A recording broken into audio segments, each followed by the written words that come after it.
Oh, yeah. There's people here.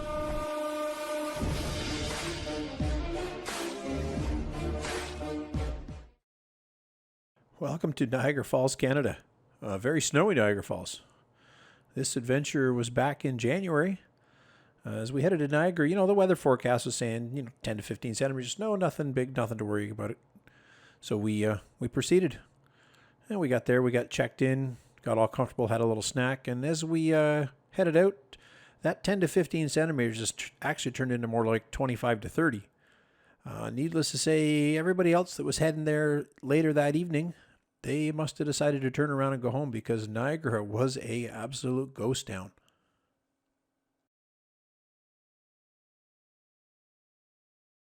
Every year Niagara does a festival of lights.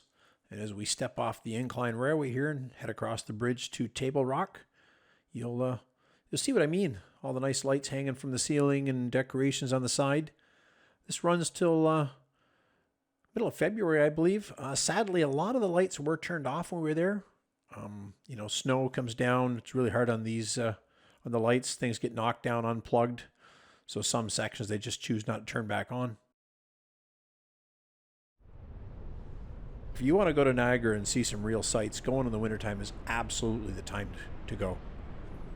As you can see, the water cresting over the falls here, traveling somewhere around 100 kilometers an hour. The mist that's generated creates massive amounts of ice buildup on top of the safety rails. That rail is pretty much the top of the fence right there. As you can see, there's probably 10, maybe 15 centimeters of ice built up on top.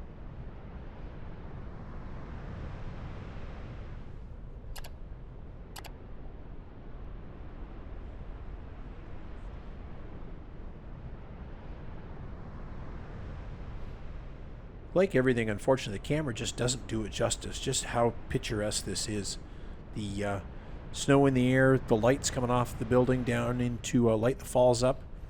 It is just breathtaking.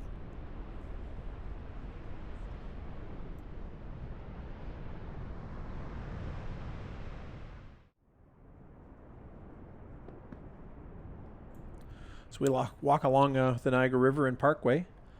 As you can see, like I said, there's nobody there. There's a couple sets of footprints in the snow in front of us. You can see some of the lights there from some of the buildings along the parkway. The lights lighting up the American Falls, which was pretty much out of sight today on the because of the snow coming down. The landing area for the zip line. I've never done it personally. Looks like a good time. Zip lining is enjoyable. I don't think it's a very long ride, however. I affectionately call this Tourist Trap Hill when we go to Niagara. I'm sure the businesses don't appreciate that, and I apologize. This is where it gets really interesting.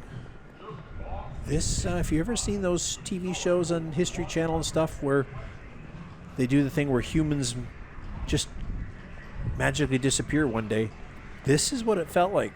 One or two cars sitting there, all the lights are on, the sounds are playing from the haunted houses, but there's nobody around.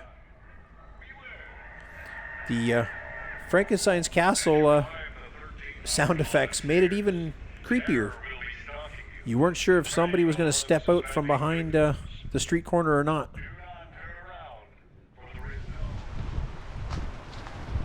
Anybody that's been in Niagara Falls, this is the Niagara Falls View Casino Resort on Falls View Boulevard, and as you can see, there's nobody around. And now the world has been going through some interesting things, but the casino was fully open at the time. These sidewalks must be heated of some sort because there was no sidewalk plows around.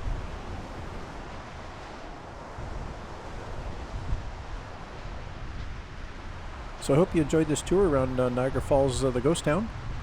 If you did, give the video a like, please. And if you don't mind, subscribe to the channel. We got some more interesting abandoned Niagara Falls videos coming out here shortly. Until then, I'll see you next time.